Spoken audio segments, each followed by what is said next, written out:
లోనే విడిపోతుంది. మళ్ళీ నెక్స్ట్ ప్రిజంలోకి వచ్చేటప్పటికి ఇది ఇలా వచ్చేస్తుంది. సో ఇది ఇలా వచ్చేసి రెండు కలిసి బయటకు వైట్ కలర్ రేగా బయటకు వచ్చేస్తుంది. డిస్పర్షన్ లేదు, డీవియేషన్ ఉంది. సో ఇప్పుడు ఏమవ్వాలి? θ = 0, delta is not equal to 0 అవ్వాలి. θ1 అంటే a1 into μv1 minus μr1 plus a2 into μv2 minus μr2. So next వచ్చేసి delta equal to delta one plus delta two. So last and final గా a1 into μ1 minus 1 plus a2 into μ2 minus 1.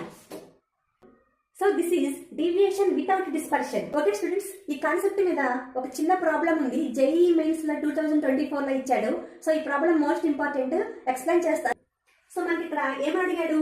The refractive index of prism is mu. అంటే given values మనం తీసుకుంటే refractive index ఏమి ఇచ్చాడు మనకు? Mu equal to √3 ఇచ్చాడు. And the ratio of the angle of minimum deviation to the angle of prism. అంటే angle of minimum deviation delta M కి angle of prism ఏ కి ఉన్నటువంటి రేషియో ఎంత అన్నాడు? 1 అన్నాడు. సో 1 అని ఇచ్చాడు. సో ఇక్కడ 1 అని తీసుకుంటాం. సో మనకు ఫార్ములా ఉంది కదా, mu equal to sine of A plus delta M by 2 by sine A by 2. So ఈ ఫార్ములాలో మనం delta M equal to A 1 A కదా, అంటే డెల్టా ఎం ప్లస్ లో మనం ఏ రాస్తే ఏమవుతుంది? Sine of A plus A by 2 by sine A by 2. So ఇక్కడ sine A plus A by 2 అంటే 2a బై 2 అంటే ఇక్కడ సైన్ ఏ మిగులుతుంది కదా, sine A by sine A by 2 మిగులుతుంది. సో ఇక్కడ నుంచి మీకు ట్రిగ్నామెట్రీలో ఉన్నటువంటి మ్యాథమెటికల్ స్కిల్స్ అన్ని యూజ్ చేయాలి. సో ఇక్కడ సైన్ ఏ అంటే మనకు 2 sine A by 2 cos A by 2 అనే ఫార్ములా మీకు ట్రిగ్నామెట్రీలో ఉంది కదా. సైన్ ఏని 2 sine A by 2 cos A by 2 అని రాస్తాం. అలానే sine A by 2 sine A by 2. So sine A by 2 sine A by 2 cancellation. అలానే ఇక్కడ మ్యూ ఈక్వల్ టు ఎంత ఇచ్చాడు? √3 ఇచ్చాడు. సో √3 రాసేసుకుంటాం.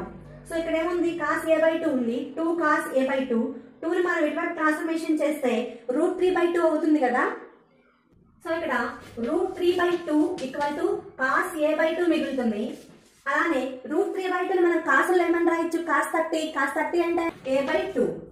సో ఇక్కడ angle 30 equal to A by 2 equal చేసేస్తే so A by 2 equal to 30 degrees, A equal to ఏమవుతుంది? 60 degrees. So మనం అడిగింది కూడా angle of prism. So angle of prism వచ్చేసి 60 డిగ్రీస్ అవుతుంది.